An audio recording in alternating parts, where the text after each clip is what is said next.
No Papo Furado de hoje, vamos estar recebendo o cara que é um colecionador de diplomas.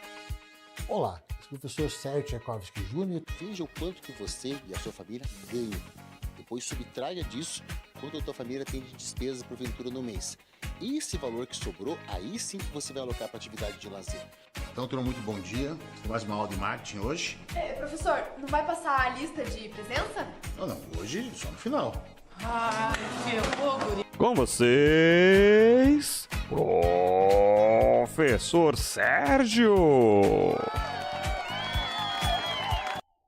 E o cara tá aqui na área! Seja bem-vindo, meu querido! Obrigado, Thiago, pelo convite. Me sinto muito honrado, né? Como você mesmo comentou. Imagine, há 3 anos atrás nós estávamos aqui conversando. Cara, pensa aí. O tempo, né, passa de maneira muito acelerada. E obrigado pelo carinho, obrigado pela atenção. É um prazer estar aqui de novo. Imagina que é isso. Eu que lhe agradeço, que eu sei que o teu tempo é muito correria. Apesar da... Cara, você faz de tudo um pouco. Eu tava conversando agora há pouco aqui. O cara é assim, ele faz simplesmente de tudo um pouco. O cara é muito requisitado. Eu tive que entrar numa agenda aqui de quase 3 meses para poder fechar, né, uma data aqui com ele. Porque o cara tá em tudo que é canto. O cara tá na Record, tá no SBT. O cara tá lá, tá cá, tá na sala de aula. Tá em tudo que é canto. O cara é o cara. Eu que me sinto honrado com sua presença. E o cara, e além de tudo isso também, você é um bodybuilder praticamente, hein?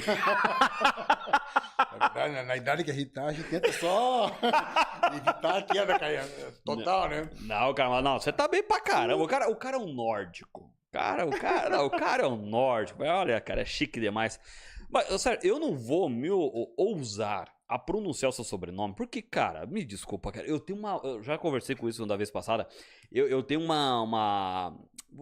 não sei lá se é uma bronca, um gatilho, mas assim, eu tenho uma zica com pronúncia errada de sobrenome. Então eu evito, quando eu vejo que o negócio é complicado, eu evito. Da vez passada eu falei a mesma coisa e volto a repetir. Teu sobrenome eu evito de pronunciar, porque eu sei que vou pronunciar de maneira errada.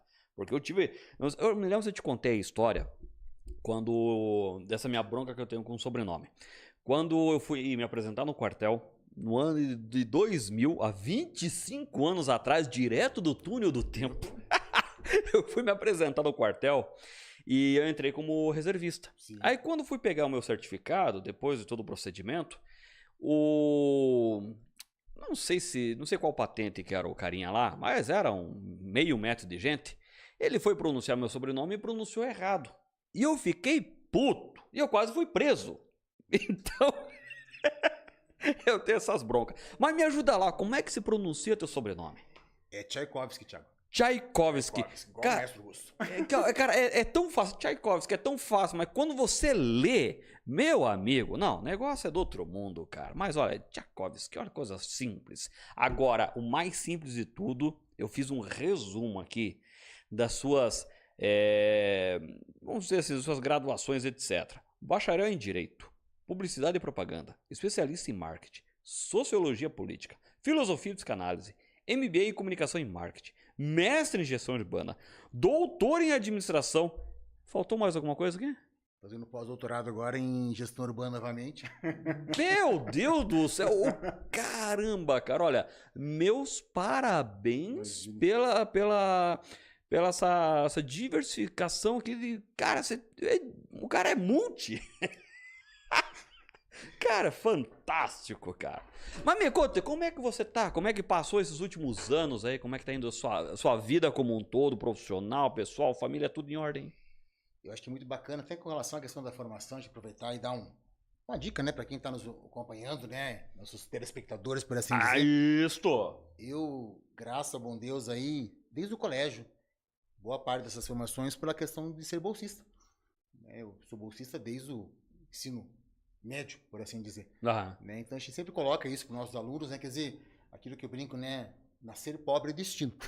Boa. Afinal de contas, né? Eu também não nasci em berço de ouro, né? Minha mãe também é professora, mas o que é bacana a gente destacar é que hoje é possível você se desenvolver profissionalmente, culturalmente, dentro de caminhos considerados assim corretos, né? Exato. Quer dizer, hoje você tem um processo meritocrático, por mais que as pessoas duvidem.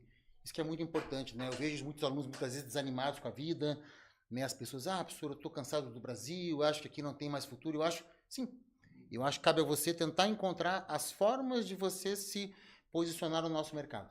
Eu acho que Então, é bem muito isso mesmo. interessante. Dá para você ter um espaço. Óbvio, né? A gente tem uma série de limitações, a gente não vive num mundo de fadas, né? Mas eu acho que é interessante a gente sempre destacar isso, né? Eu, mesmo agora no pós-doutorado, a minha condição é como bolsista. Uhum. Né? Então, acho interessante a gente sempre mostrar isso para quem tem. Que às vezes a pessoa pensa, ah, não, o indivíduo conseguiu porque ele necessariamente conseguiu bancar financeiramente. Isso não aconteceu. Que bom, se fosse. Mas é um negócio bem interessante o que você falou agora, e um ex-chefe meu falava um negócio bem, uma grande verdade. Podem tirar tudo de você, menos o conhecimento. Exatamente. O conhecimento adquirido, ninguém tira. E Acho quanto mais conhecimento nós adquirimos, mais seres pensantes nos tornamos. Exatamente. Acho que hoje é essencial, até para depois nós entrarmos na nossa temática, além do conhecimento, né, a gente tem duas coisas que eu acho muito importantes. Primeiro, trabalhar em cima de soft skills, né, essas habilidades e interpessoais, Uhum. negociação, criatividade, comunicação assertiva, liderança, né, capacidade de trabalhar em equipe, né, porque às vezes a pessoa acha que só adquirir conhecimento vai galgar uma posição no mercado de trabalho, quando não. A habilidade técnica, como eu sempre digo, ela permite você entrar numa empresa. Mas Entrar, permanecer... não necessariamente. Né? E hoje as pessoas ainda falam de assim, habilidades, né, conectadas ao lado humano. Né? Então a capacidade de toda empatia hoje é muito importante. Uhum. Né? A gente vai falar depois de IA, dentro das Smart Sim. Cities, né? Quer dizer, os seres humanos hoje ainda têm um papel muito importante quanto elementos capazes de tomar decisões. O que a máquina faz é operacionalizar isso de maneira mais célere, mais otimizada, mas ela não tem esse discernimento. Pelo menos por enquanto, né? Então é bacana que a Mas pessoa acho que em casa faça isso. dificilmente vai chegar a esse ponto, né? Eu praticamente vejo, pelo menos nesse curto e talvez médio prazo, de maneira muito difícil, né? O que as máquinas fazem é tornar processos mais céleres. Sim. A máquina, na verdade, a grosso modo, é como se fosse uma grande calculadora. Uhum. Né? Por que hoje a IA está tão em moda, né? E é o tema do meu pós-doc? Porque a IA, na verdade, é uma tecnologia que já existia lá desde os anos 40, aproximadamente. Ela foi desenvolvida para você conseguir, inicialmente, desvendar o código nazista. Inclusive aparece, né, em determinados filmes, né, o Alan Turing, né, que foi o cara que bolou inicialmente, né, a tecnologia da IA, mas por que ela ficou um tanto quanto estacionada? No começo era com cartão perfurado, ou seja, você tinha uma dificuldade, porque para que hoje você tenha esses resultados são duas coisas. Você tem que ter um microprocessador, tem que ter uma tecnologia que torne isso cada vez mais rápido, e você tem que ter um banco de dados. Então, sem banco de dados e sem essa tecnologia, infelizmente, você não consegue entregar o que nós temos hoje. Correto. Por que isso deu tão certo? De um lado, você tem o maior banco de dados, que é o Big Data, hoje disponível pela internet. E, graças aos processadores cada vez mais atualizados, então você uniu o útil ao agradável. Mas daí, para a IA hoje trabalhar questões mais específicas, como, por exemplo, focadas na criatividade, eu acho que porque a própria noção de criatividade é uma coisa muito humana. Sim. Essa capacidade de recriar. O que a IA faz é capacidade preditiva.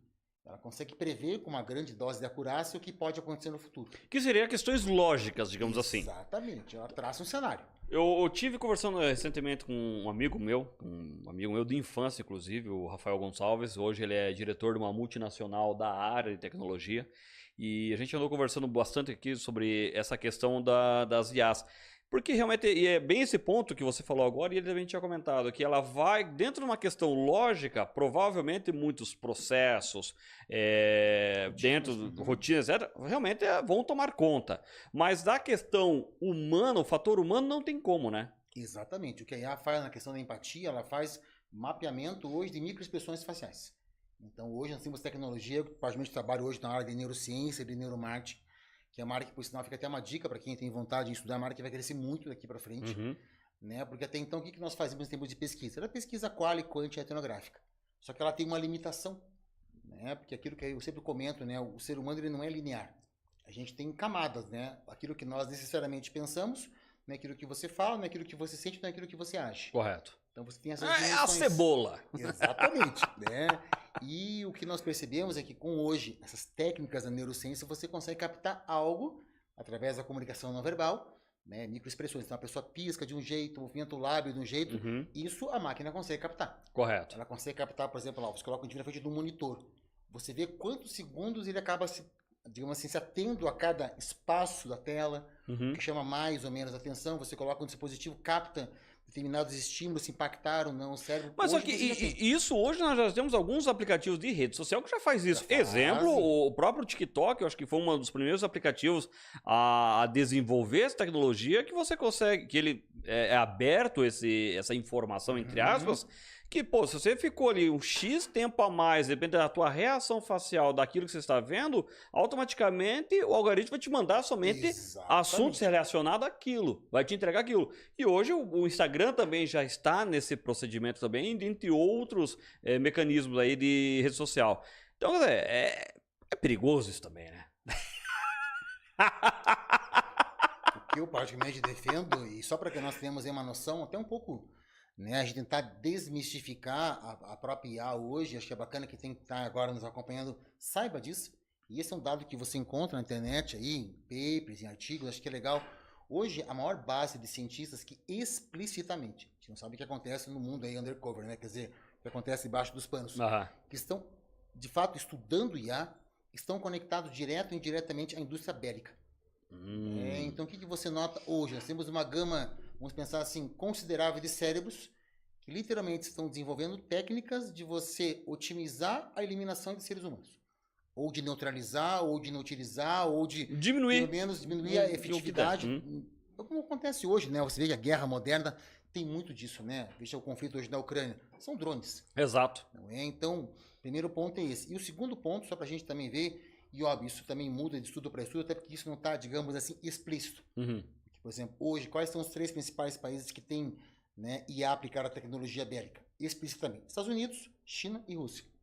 Estados Unidos, teoricamente, é um pouco mais democrático, um pouco mais poroso. Agora, Rússia e China, o que acontece lá a gente ainda não sabe. Então, esse é o fator também, porque os Estados Unidos ele é mais escancarado a informação, né? Eles gostam de apresentar e mostrar para o mundo o seu poder. Agora, China e Rússia, como são países totalmente fechados, bom, agora recentemente a China demonstrou um protótipo de um caça lá que, sim, pô, sim, todo uma mundo geração. ficou espantado, a tecnologia que os caras estão. E isso que, fora o que eles têm ainda a desenvolver ou em desenvolvimento. Então, quer dizer, é complicado. Se bem que, eu acho que nos últimos anos, vamos pegar aí, sei lá, arredondando os números, do ano 2000 para cá, a gente está cada vez mais à beira de uma terceira guerra mundial, né? Cada vez mais o negócio vai se estreitando e parece que vai se direcionando para isso. E aí, se isso acontecer, é perigosíssimo, porque entra também a questão química também, né? Tivemos agora recentemente uma pandemia. Então, enfim, é complicado. Por isso que eu falo nessas horas. O pessoal fica brabo que eu falo, mas eu falo, gente, tá na hora de dar um reset. Temos um meteoro a caminho. Quem sabe a oportunidade que nós temos para cair aqui e dar um reset. Pronto, vamos começar tudo de novo. O pessoal fica brabo, mas essa é a minha opinião. Fazer o quê? E a questão da Terceira Guerra Mundial, até imaginando que ela pode vir um dia acontecer, por que hoje a situação geopolítica global é um pouco mais complexa? Que hoje o poder não está mais centralizado nos estados. Ou seja, você tem uma desidratação hoje do poder executivo em termos globais. Ou seja, você tem uma análise histórica, só para a gente perceber isso de maneira... 2 pontinhos, para não se estender muito, porque isso não é a nossa temática. Primeiro, hoje nós temos empresas como a Apple, que tem um PIB maior do que a França. Caramba, hein? Sendo que a Apple não tem nenhuma mais fábrica dela. É Ou tudo seja, terceirizado. Tudo terceirizado. Então veja que coisa E tudo na China. complexa, né? Quer dizer, você tem uma empresa que não tem uma fábrica e tem um PIB maior que a França. Como é que ela consegue tanto capital? Da onde que vem esse poder? Da onde que isso emerge? E qual que é o poder dela de barganha? Imagine, ela tem um PIB maior que a França. Sim. Quer dizer, como que ela, num tabuleiro hoje de negociação, consegue de fato interagir? Quer dizer, a situação hoje global mudou. E outro detalhezinho interessante para a gente ver como a situação hoje global mudou, né? Quer dizer, você pega lá, contexto Segunda Guerra Mundial, para não ser tão distante assim. Qual que era o meio por excelência? Era o rádio. Sim. Então, você pega lá o Stalin, o Hitler, o Mussolini, aqui no Brasil, o Getúlio Vargas, todos os grandes líderes mundiais usavam o rádio. Só que o Estado tinha uma rádio estatal. Aqui vai surgir a Hora do Brasil, por exemplo. Quer dizer, então olha que interessante. Então, o governo, o Estado tem uma rádio e a cobertura, o impacto, a reputação é muito grande. Sim. As pessoas param para ouvir o líder. Exatamente. Anos 70 é por a televisão. Você começa a colocar em xeque esse poder. Que existe um canal do Estado, mas a iniciativa privada começa a ganhar força. E ganhar espaço. o terceiro momento que agora, e esse que, para quem está agora nos acompanhando, pensar um pouquinho como o jogo hoje mudou. Vejam, hoje nós temos uma rede social como, por exemplo, agora isso logicamente mudou, né? Porque o Elon Musk acabou comprando.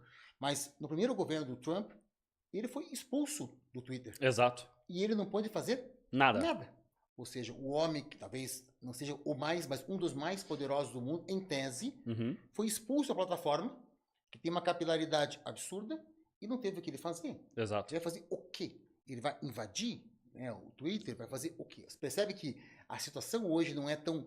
A maneira de você, digamos assim, conduzir o de soft power e o hard power, o poder explícito e o poder simbólico mudou. Uhum. Né? A maneira de você, como eu digo, né, reembaralhar as cartas, distribuir isso nesse tabuleiro global é muito diferente da 40, 50 anos Ah, não, atrás. sim, com certeza. Mas aí partindo desse princípio, que você citou lá, poxa, nós tínhamos lá na época da rádio o domínio com relação à divulgação das informações Uhum. das rádios governamentais, estatais. Fomos para a televisão, era da televisão, também permaneceu também, algumas, né? Nós tínhamos agora há pouco, como é que era? Nossa, que não tem mais, era que passava obrigatoriamente na televisão também. Assim como tem na rádio, mas agora na televisão ficou pouco tempo, agora só na rádio, já vou lembrar. E aí, que a voz do Juruna, o pessoal brincava ainda. Aí, na sequência, veio as redes sociais, veio a internet como um todo. Só que daí, o governo não tem esse domínio porque é tudo privado. Não consegue mais. Não consegue mais. Então, por exemplo, lá, que nem você citou agora, poxa, uma das principais plataformas de comunicação, que era o Twitter, no qual o próprio presidente dos Estados Unidos, né, até então, né, querendo ou não, uma superpotência mundial, foi excluído, simplesmente excluído, sem Pestanejar. sem nada, sem poder falar nada, sempre foi excluído. Uhum. Hoje, de uma certa maneira, também tem essa questão da manipulação também, né? Porque, poxa, é uma iniciativa privada, então para que lado que ela vai direcionar isso? Vamos muito longe, vamos voltar aí a 2 anos e pouco atrás, eleição aqui no Brasil, onde se houve algumas situações, algumas exclusões, informações sendo manipuladas, seja para um lado, seja para o outro, não estou puxando sardinha para nenhum lado, mas houve sim algumas manipulações. Então, de uma certa maneira, você fica também desprovido de informações coerentes, porque existe todo um circo por trás manipulando isso, com interesses gigantescos. Não só a questão da manipulação, outro ponto, aí vai entrar IA também dentro do plano ético, é o seguinte. Hoje, vamos pegar o caso lá, por exemplo, do TikTok, as grandes redes. Tudo aquilo que nós postamos nessas redes, e as pessoas muitas vezes não se dão conta disso, você está cedendo os direitos autorais. Exatamente. Onde é que vai entrar a IA? Aí que está o ponto bacana, a gente vai fazer uma reflexão. Por exemplo, nós, seres humanos, nós temos uma capacidade analítica limitada. Então, o que você vê? Você vê as fotos, mas você não consegue estabelecer padrões. Uhum. Primeiro, porque você analisa poucas fotos e a tua capacidade analítica é limitada. Enfim, somos seres, né, pensantes cognitivos biológicos. Agora você pega uma IA. Então vamos pensar uma situação qualquer. Eu, por exemplo, sou um indivíduo lá, um diretor de uma dessas redes sociais virtuais. Uhum. Eu faço uma análise não de uma, de duas, mas de milhões de fotos. E eu descubro um padrão, uma tendência que está aparecendo. Ela está começando a emergir, que é a preferência das pessoas, isso em termos talvez globais, usar a cor amarela. Uhum. As pessoas nem muitas vezes sabem disso, mas aquilo está emergindo. E aquilo, se nós mantivermos, porque você faz uma análise preditiva, aquilo vai se consolidar daqui um ano. Uhum. Eu sei essa informação. Nós que diretamente estamos, de certa maneira, vivenciando, não nos demos conta disso. E somos faço o quê? induzidos. Não, o pior, né? Eu, por exemplo, lá que sou diretor dessa empresa, eu vendo essa informação para um candidato a presidente da República por ano que vem. E Não, ele vai uma fazer puta de uma toda informação. a campanha em Voltado amarelo. a isso, exatamente. Exatamente. Para todos os efeitos, aquilo aconteceu? Não aconteceu? Não sei.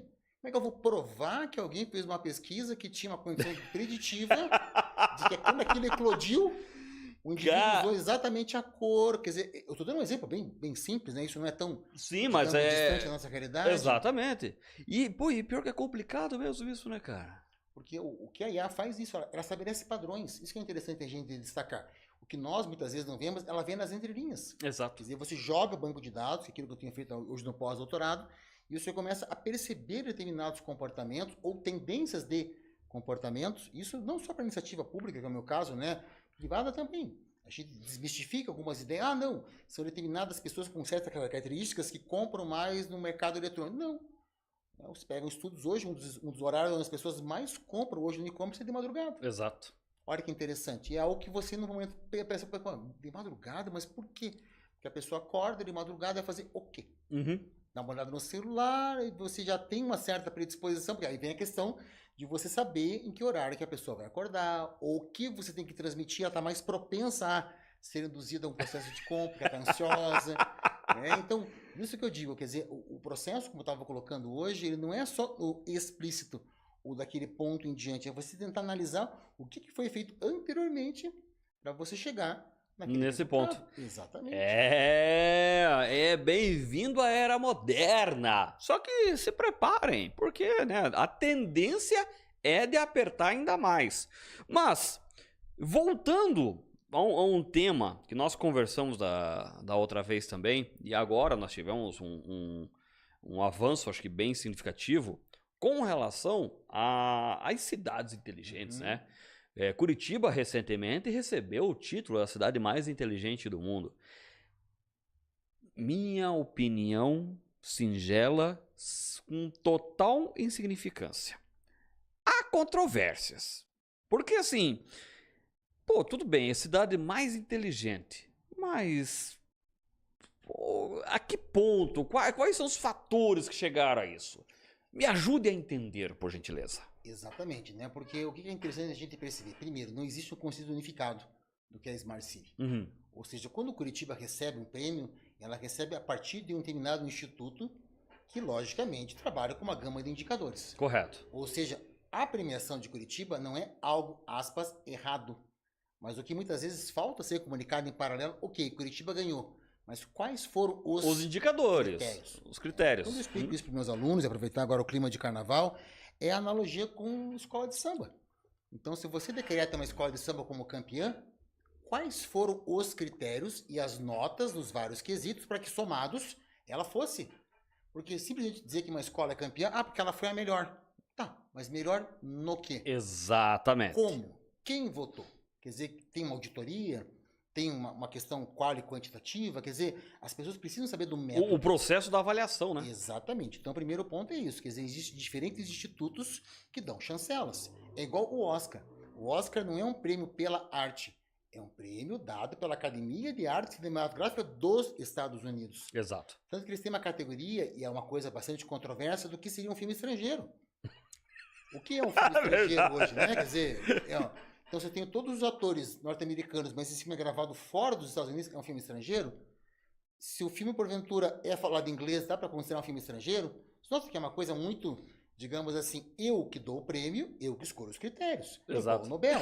Quer dizer, não é uma coisa assim para presentear ou para glorificar ou para chancelar o melhor cérebro em tal área. Não. É um grupo de pessoas com uma gama de indicadores que segue uma lógica interna, que está atrelada a determinados interesses. Óbvio, dá pra gente também. Estou dizendo que o Oscar ou essas premiações são, aspas, ilegais ou ilegítimas. Não. Mas elas sempre estão conectadas ao quê? A indicadores. Correto. Então, esse é o primeiro ponto. A questão central das Smart Cities, qual que é? Formalmente falando, qual que é a prioridade, qual que seria a ideia da Smart City? Eu sigo praticamente o conceito do Cohen, esse é o conceito que eu praticamente trabalhei na minha tese de doutorado, é o único? Não. Ele fala que, na verdade, você tem um processo de evolução das Smart Cities. Quer dizer, não dá para você considerar todas as Smart Cities como elas estando no mesmo patamar dentro da ideia de finalidade, de intuito estatal. Então, o que o Cohen fala em primeiro lugar? Ele fala assim, a cidade, em momento algum, isso via, logicamente, o gestor, pode se eximir de respeitar o interesse coletivo e o interesse público. Ou seja, tudo aquilo que, de alguma maneira, não estiver conectado ao interesse público, ao interesse coletivo, não dá para você considerar, a priori, como um princípio da cidade inteligente. Ou seja, a cidade ela não pode deixar de atender os interesses do cidadão. Correto. Ou seja, lá no final da ponta, quem é a prioridade é o cidadão. Esse é o ponto primeiro. O que acontece? Quando você tem a Smart City de primeira geração, é quando uma empresa qualquer, ou empresas, começam a estabelecer conexões da prefeitura. Mas essas conexões não são necessariamente feitas para a prefeitura ou para a população. É uma empresa qualquer que chega à prefeitura e fala assim, prefeitura, eu tenho um projeto, eu tenho um aplicativo, eu tenho um sistema que vai te beneficiar. Você não quer comprar? É uma solução de prateleira. Sim. Ou seja, é algo bem customizado, quer dizer, pouco customizado, mas que de maneira eu compro esse produto, que é um produto tecnológico, e implemento na minha cidade. Mas veja, não foi a população, muito menos do gestor. né? Foi alguém, o próprio gestor, mas comprou algo que já estava pronto. Correto. No máximo, feito uma adaptação. Exato, ou seja, personalização ali para atender a E- necessidade e aplicado. acabou, né? Segundo ponto, já existe um processo de discussão. Já existe um processo de, digamos assim, de análise, Uhum. de síntese, que a gente chama das partnerships, né? Quer dizer, você começa a estabelecer alianças estratégicas. Eu, praticamente, vejo que Curitiba, hoje, no momento que está, nós estamos num processo de transição dessa segunda geração para a terceira geração. Aonde aí sim, você sai do que nós chamamos de eGov e vai para o Smart Gov. Ou seja, que você começa a captar, aí vai entrar para a IA, as opiniões da população, Uhum. a partir de filtros, e você passa a ter uma democracia cada vez mais direta, por assim dizer. E aí que você começa a trabalhar a tecnologia a serviço da população e não mais do gestor ou sequer da imprensa. Então veja como se fosse uma escadinha. Correto. Se você começa com uma ênfase na tecnologia, aí você começa a ter uma relação muito mais da prefeitura, do poder, com a iniciativa privada, que é o que eu vejo hoje acontecendo mais fortemente em Curitiba. Uhum. Né? A população aos poucos está, quer dizer, você está criando um sistema um pouco mais poroso, um pouco mais focado na governança, e aí sim, em terceiro momento, você poderia considerar uma cidade de fato inteligente. Né? Porque, em última análise, qual que é? Isso, uma perspectiva muito minha também. A cidade inteligente, ela tem que, de alguma maneira, fazer com que as pessoas tenham um sentimento de pertencimento. Né? Porque a partir do que eu tenho um sentimento de pertencimento, eu não enxergo mais como o problema da cidade. O problema diretamente também é meu. Ou seja, não existe o problema do Tiago, do fulano, do Beltrano, do Sérgio. Não, existe o nosso problema. A ideia da cidade de organização é vista como teia. Uhum. Né? Quer dizer, então, se algo acontece do bairro A, não é o problema do bairro. É o problema da cidade. Porque aquilo reflete na cidade. Uhum. As perguntas, às vezes, elas são ingênuas ao ponto de falar assim, mas a violência não afeta o meu bairro. Será?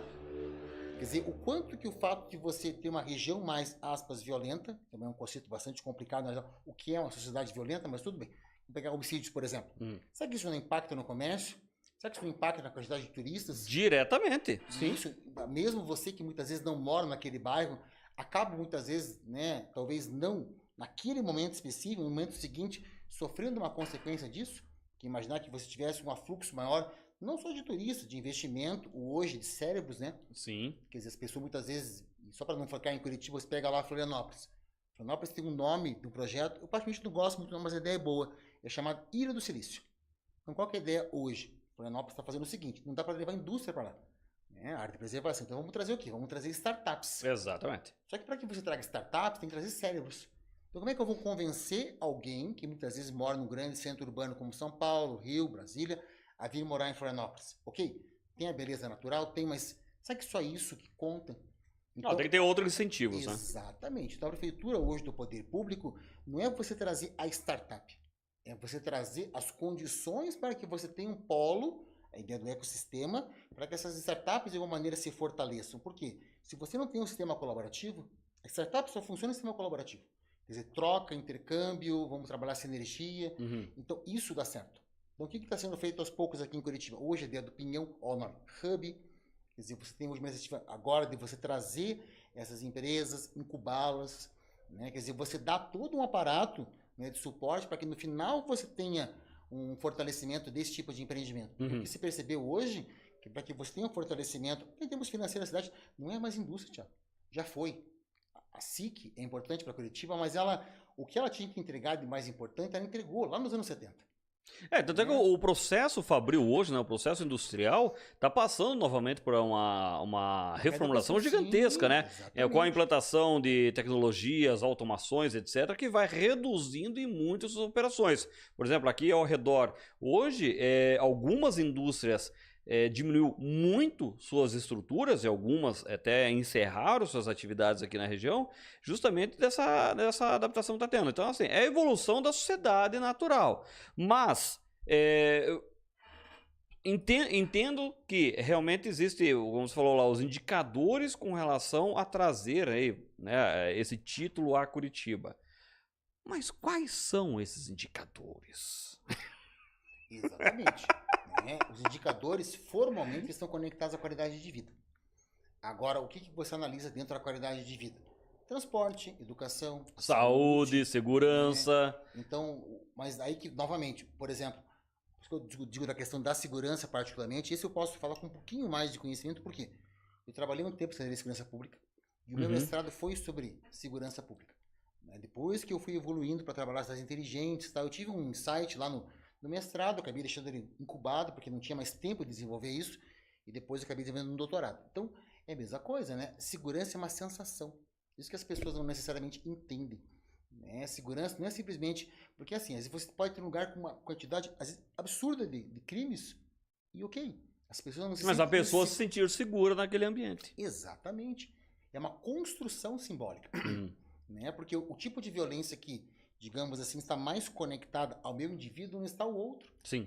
Às vezes pega uma comunidade mais, vamos pegar assim, mais carente, mais desassistida.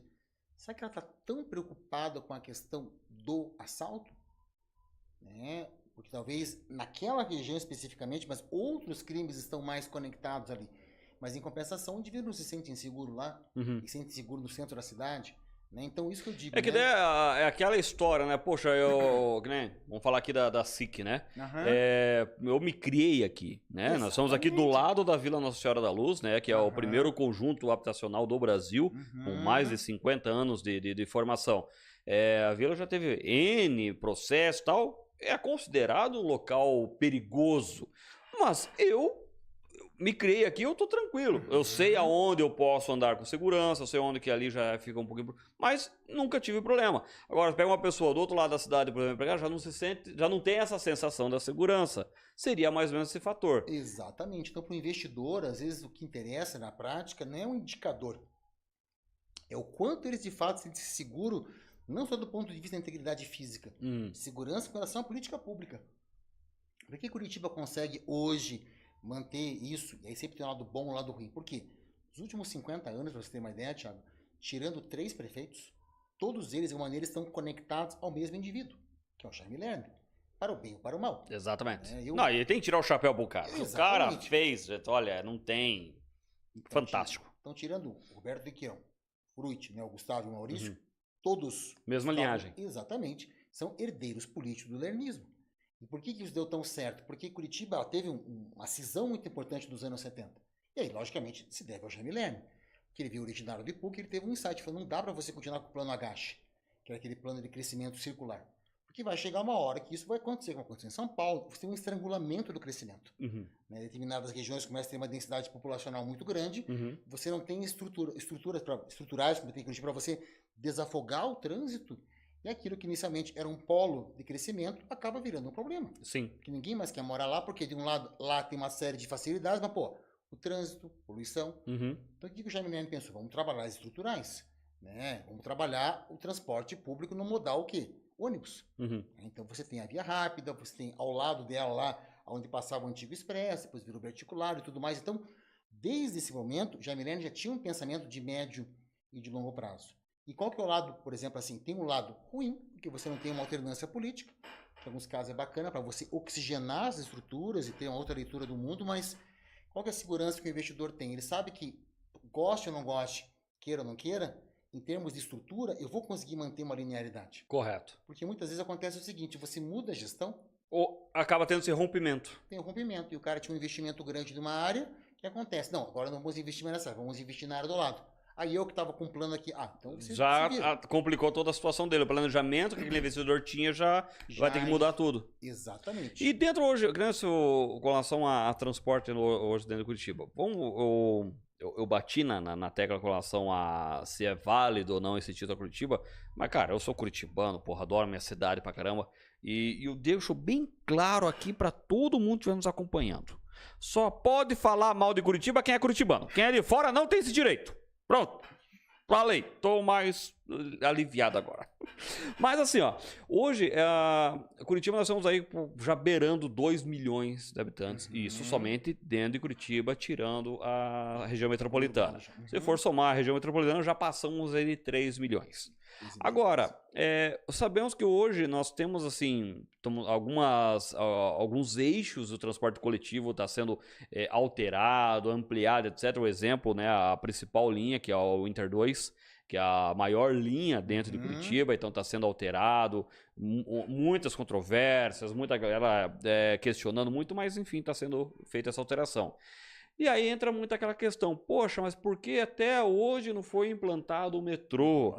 Né? O sistema de transporte coletivo de Curitiba já é ultrapassado, não sei o quê. Eu discordo. Minha singela opinião, volto a dizer, sem significância nenhuma. Eu discordo porque Curitiba, quem não conhece, é um vale.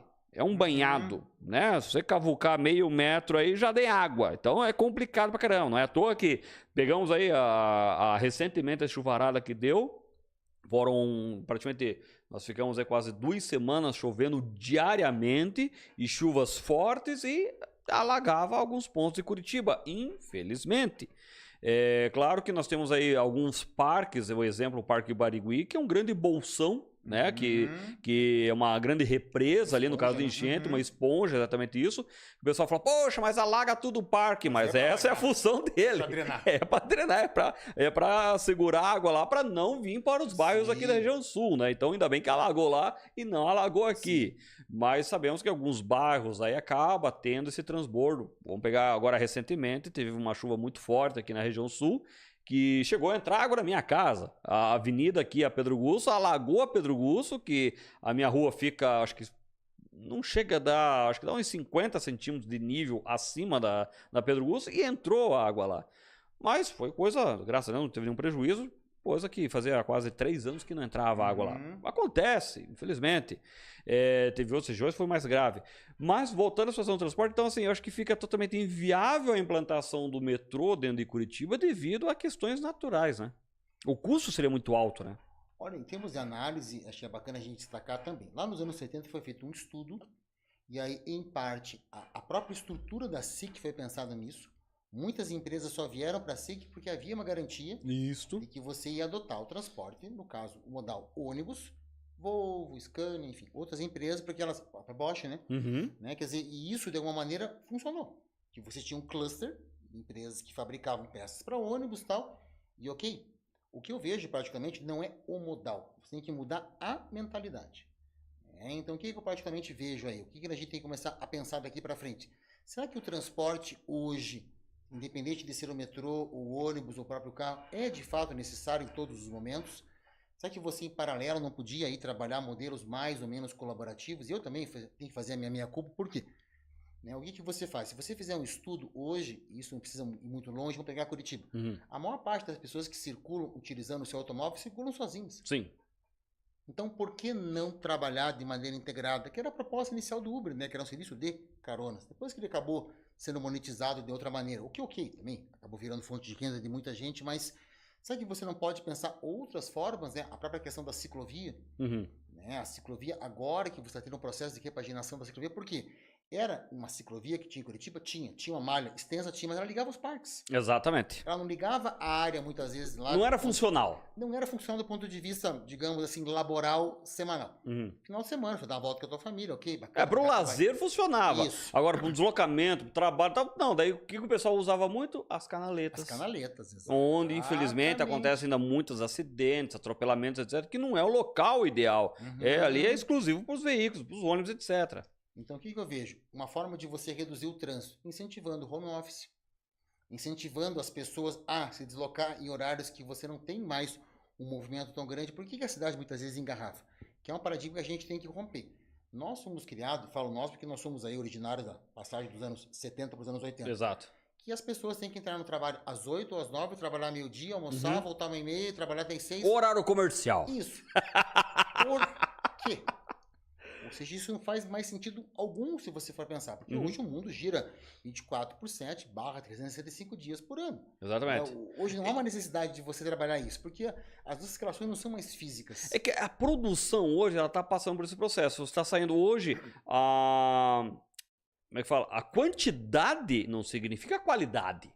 Então hoje, eu acho que assim, a questão do home office, por exemplo, tem que ser citado, a questão da pandemia, onde trouxe isso muito à tona, foi muito assertivo. Embora que muitas empresas voltaram ao processo 100% presencial. Mas o home, eu acho que realmente seria uma alternativa muito significativa. O trabalho híbrido, né? X tempo em casa, X tempo home, X tempo presencial. Agora, a questão do transporte coletivo, eu sou representante comercial. Então, eu ando de carro a cidade inteira, o dia inteiro, para cima e para baixo. poxa, tem um consumo muito grande de tempo, deslocamento, Combustível. etc., combustível, recursos, etc.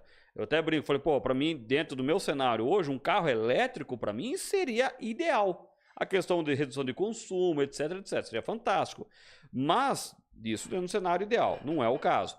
Mas no geral, por exemplo, o deslocamento do pessoal que entra na questão do horário, poxa, eu tenho que estar, eu trabalho no horário comercial, meu deslocamento, eu trabalho no centro, moro aqui no SIC e tal.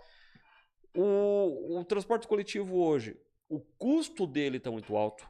Eu acho que assim, a prefeitura, juntamente com as empresas do transporte coletivo, teriam que voltar a ter o bom senso de reavaliar isso, embora que muitos falam que a conta nunca fecha, porque o governo e a prefeitura têm que entrar com subsídio para conseguir manter a operação, porque não se tem lucro, e aí é uma conta que para mim também não faz sentido. Como é que uma empresa, né, vamos pegar lá a Marechal, a Sorriso, seja qual for, tem milhões investido em ônibus, estrutura, garagem, funcionário, etc., para não ter lucro? Bom, alguma coisa de errado não está certo. E aí, então, é uma conta que para mim não fecha. Mas diminuiu sim a quantidade de usuários do transporte coletivo. Então, eu acho que são vários fatores que têm que ser analisados para trazer esse pessoal de volta, oferecendo um transporte de qualidade, que sabemos que Curitiba sempre foi uma vitrine de um laboratório para teste e desenvolvimento de veículos para o transporte coletivo. Está sendo testado hoje novamente para os veículos elétricos, que eu acho que é bem interessante isso aí, bem interessante mesmo. Agora, ainda deixa um pouco a desejar. A questão do conforto, a questão de pontualidade, a questão de deslocamento, linhas novas, pontualidade, que muitas vezes acaba não acontecendo, principalmente em horário de rush, a questão do custo, que para a empresa também, a empresa entra com percentual sobre isso. Então, são vários fatores que teriam que ser analisados. Claro que daí entra a situação. Poxa, muitas vezes o cara prefere ir de carro, o deslocamento dele, eu vou estar sozinho, mas vai lá porque ele ou ele vai para academia depois, ou vai para um outro lugar, então para ele acaba sendo mais cômodo. São N fatores que é uma conta que é difícil de fechar, né, professor? O que eu acho que tem que ser pensado, isso já para ontem, é uma mudança que você estava colocando no mindset. Quer dizer, a gente tem que tentar romper primeiro com essa questão rígida de horários, que eu sou totalmente contra, e é tanto que eu praticamente faço algo que aí talvez, para mim funciona, né? Eu saio de casa muito mais cedo do que eu preciso, porque daí, por exemplo, eu vou entrar na faculdade lá para começar a aula às 7h30. Então eu prefiro sair, por exemplo, 6h30 de casa. Só para um pouquinho mais perto, por favor. Então eu prefiro sair de casa às 6h30, porque daí o que acontece na prática? Eu pego um trânsito muito mais tranquilo. Sim. Ou seja, porque se eu demorar muitas vezes 15 minutos a mais na minha casa, não são 15 minutos a mais no trânsito. É meia hora a mais. São 30, são 40, são 50. Exatamente isso. Então isso que eu mais ou menos... Então o que eu praticamente acho que seria bacana as pessoas pensarem? Coloque isso numa perspectiva, digamos, bem racional. Qual que é o melhor horário para sair? E faça uma análise. Hoje você pega lá um Waze da vida, ele calcula para você. Exatamente. Temos ferramenta para isso. Exatamente. Então esse é o primeiro ponto, né? Por que as pessoas têm que entrar todos os mesmos horários, tal. Então existe uma necessidade das pessoas do campo organizacional mudar, nós individualmente e o próprio poder público, né? Porque o poder público também hoje institui determinados padrões que a gente não consegue fugir. Repartições abrem às 9. Por quê? Médico, por exemplo, na minha opinião, por favor, né? Assim que às vezes tem alguém da área de saúde vai ficar até magoado comigo. Para mim, médico, psicólogo, dentista, tem que funcionar exatamente no horário que não seria, aspas, do comercial. Exatamente. Porque é o único horário, muitas vezes, que você tem, né? E eu vejo que, praticamente, a minha dentista faz isso de maneira muito inteligente. O que ela faz? De manhã, muitas vezes, ela não trabalha. Ela começa a trabalhar às 11, porque ela vai trabalhar até às 9. Então, quem particularmente tem dificuldade, muitas vezes, de ir, o que as pessoas fazem? Elas vão do horário, aspas, almoço. Exato. Porque o horário do almoço não é o horário do almoço dela.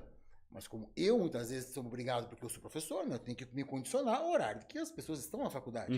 Então eu vou no horário do almoço, meu almoço, mas não é o almoço dela. Sim. Então ela já É o consegue horário de entender. trabalho dela, de atendimento. Exatamente. Só que daí, assim, dentro desse raciocínio com relação à flexibilização do horário de trabalho, para alguns segmentos de empresa, etc., isso dá para ser ajustado. Para outros, não tem como. É o exemplo, o teu próprio exemplo com a sua faculdade. Não tem como. Não vou começar a dar aula hoje, agora, a partir das 10 horas da manhã. Não teria condições nenhuma, né? Não existe, não tem nem como, é inviável.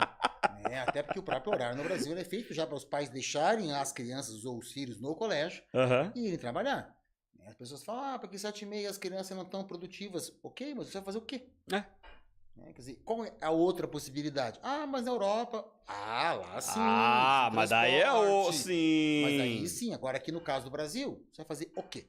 Quer dizer, é muitas vezes inviável para o pai. Quer dizer, ou o pai se estrutura nessa metodologia em termos de horário, porque senão o filho não estuda, ou o pai não trabalha, ou a mãe não trabalha. Quer dizer, não dá hoje para você pensar num outro modelo. Mas o que você poderia fazer? Flexibilizar. Então, já que todos os filhos de uma determinada região estudam no mesmo colégio, por que cada dia um pai não leva? Um rodízio. É uma possibilidade. Quer dizer, agora volta ao ponto que a gente estava colocando no início. Enquanto as pessoas não tiverem sentimento de pertencimento, de se reaproximarem, a própria ideia da Smart City fica bloqueada. E em parte, porque o que está acontecendo hoje? Esse é um ponto que talvez não dependa tanto da prefeitura em si, do poder público, mas é uma questão de consciência, pensar assim, nossa, enquanto coletivo. Hoje o que eu vejo, isso, eu vou trazer um dado do meu microcosmos, que seria a universidade. Em 10 anos, Thiago, isso são dados que eu acabei recebendo agora das 2 casas que eu trabalho como seletista, a gente tem outros lugares que trabalham como PJ. A quantidade de atendimentos hoje psicológicos aumentou em 500% em 10 anos. E vai aumentar ainda mais. Nós somos uma sociedade que está adoecendo psicologicamente falando. E você E pode de uma maneira muito rápida, né? De uma maneira muito acelerada. Então, o que você pode pensar? Existe uma questão de que hoje se tornou algo mais, digamos assim, deixou de ser um pouco tabu, se tornou algo mais visível, mais apresentável. Então, as pessoas hoje em dia não têm mais vergonha de procurar o serviço psicológico, o que eu acho bastante interessante, porque é melhor que você procure antes de algo mais grave acontecer. Exato. Quer dizer, a pessoa só vai chegar numa síndrome do pânico, por quê? Porque ela tem uma crise de ansiedade. Então, antes da crise de ansiedade, por que não procurar a psicóloga? Então, antes de se agravar a situação, né? Agora, o que eu vejo, e aí sim, tentando transportar isso para os outros ambientes, aí eu não tenho logicamente números, isso não é uma questão só da universidade, isso não é uma questão só do espaço empresarial, isso está acontecendo em termos globais. Ou seja, o fato de nós hoje reduzirmos o trânsito não é só aumentar a produtividade, é para que a gente consiga, de uma maneira, manter a nossa sanidade. Exatamente, e ter tempo também para um social. Para ter uma qualidade de vida melhor. Só que aí tem um outro porém, que daí é uma observação que eu vejo isso muito acontecendo no nosso dia a dia. Para isso acontecer, a questão lá, por exemplo, lá do pai da rodada, de levar a galera, não sei o que, do compartilhar, teria que ter essa aproximação, essa união. Só que cada dia que passa, parece que nós estamos ficando mais distantes um do outro, mais preso às tecnologias, às redes sociais, etc., e nos distanciando do social, do real. Exatamente, o que a gente chama de atomismo, Quer dizer, você vai ter uma sociedade que talvez fisicamente tenha se aproximado, mas não necessariamente esteja estabelecendo modelos colaborativos. E um ponto bacana para a gente destacar, e isso não é uma questão nem de renda, muitas vezes de formação cultural. Eu, durante 2 anos, fiz um trabalho voluntário na Vila Torres. Então, nós íamos com os alunos, nós trabalhávamos junto a uma ONG. E uma das coisas que mais me chamou a atenção na Vila Torres, e vejo que muitas vezes nós temos uma relação, não digo de preconceito, mas muitas vezes limitada por determinados estereótipos, Então, eu cheguei na Vila Torres, o que eu descobri? Lá eles têm cozinha comunitária, cursinho comunitário, eles têm um sistema que as mães cuidam dos filhos umas das outras, de tal maneira que você não deixa as crianças desassistidas. Quer dizer, lá onde eles têm muito mais dificuldade, até porque a questão da assimetria social e financeira é muito grande, Quer dizer, são pessoas com uma dificuldade financeira, eles... Tem mais união. Eles têm um sentimento de pertencimento. Muitas vezes a gente acha que a pessoa tem, uma vez, aspas, vergonha, e não, é muito pelo contrário, a pessoa tem orgulho de morar na Vila Torres. Não tem nenhum sentimento de culpa, de nada, muito pelo contrário. Até porque a Vila Torres, e eles mesmos falam assim, tem dificuldade, mas ela já cresceu do que ela era. Sim. Inclusive, ela mesma surgiu, só para fazer um parênteses, que pouca gente sabe, a Vila Torres ela só surgiu por conta daquela crise que nós tivemos nos anos 70, da quebra da produção de café no norte do Paraná. As primeiras famílias que vieram para Curitiba, enfim, que acabaram depois dando origem à Vila Torres, elas só vieram porque elas não tiveram condições de permanecer no norte pioneiro lá, porque o que essas famílias faziam? Aí eu acabei isso descobrindo na comunidade. Quando você retroage, tipo assim, 2, 3 gerações, você descobre o seguinte, de onde veio esse pessoal? Não, esse pessoal veio do norte do Paraná. Por quê? Então a gente começa a desvendar essas redes. Então muita gente, o que na prática aconteceu? Eram pessoas que de Minas Gerais e de São Paulo vieram para o Paraná, por quê? Atraídas pelo café. Correto. Deu muito dinheiro? Deu. Só que tem uma E isso crise. década de 70, mais ou menos, né? Década de 70. Ele teve a geada, lembra? A peste Queimou- negra, né? Exatamente. Queimou lá a geada negra. A geada negra, queimou- geada negra. Queimou a produção de café. Cadê a política pública para segurar essa comunidade lá aonde era o polo de produção de café? Porque isso não era para sempre, Tiago. Sim. Era uma questão de 1 ano, 2 anos, se você tivesse aí sim um sistema de proteção desse pequeno produtor, porque isso que as pessoas não entendem. Ele não vem para Curitiba porque ele quer. Houve uma necessidade. Sim, e por que ele veio para Curitiba? Porque Curitiba na época está precisando de mão de obra. Por quê? Por causa da SIC. Exatamente. Ou seja, não é ele que veio assim, vamos morar numa região periférica do lado de um rio. Não, eu preferia muitas vezes, na condição, imaginando ele, continuar lá, mas eu não tenho nenhum tipo de proteção social. Quer dizer, o Estado não me assegura. Então eu tenho que fazer o quê? Eu tenho que pegar toda a minha família, vender muitas vezes o que sobrou Exato. das minhas posses, para realmente, ou seja, se lá atrás tivesse sido feita uma política séria, de assistência, bem organizada, muito provavelmente essa zona urbana degradada, que deu origem a Vila Torres, não teria surgido. Ou talvez tivesse surgido em um outro momento, mas da maneira com que ela se configurou, ela só se configurou por conta disso. Então, é reflexo de um problema maior, veja, dos anos 70. E agora, não tem mais como você retirar toda aquela população que está lá e... Não tem como, não tem. Não existe Hoje não mais tem. como, né? É complicado, no final das contas tudo é complicado. E agora sim, fazendo uma análise futura, dentro de todos esses cenários nós estamos passando essa transformação, não só Curitiba, mas aí vamos pegar praticamente todas as grandes metrópoles estão passando por esse processo de transformação.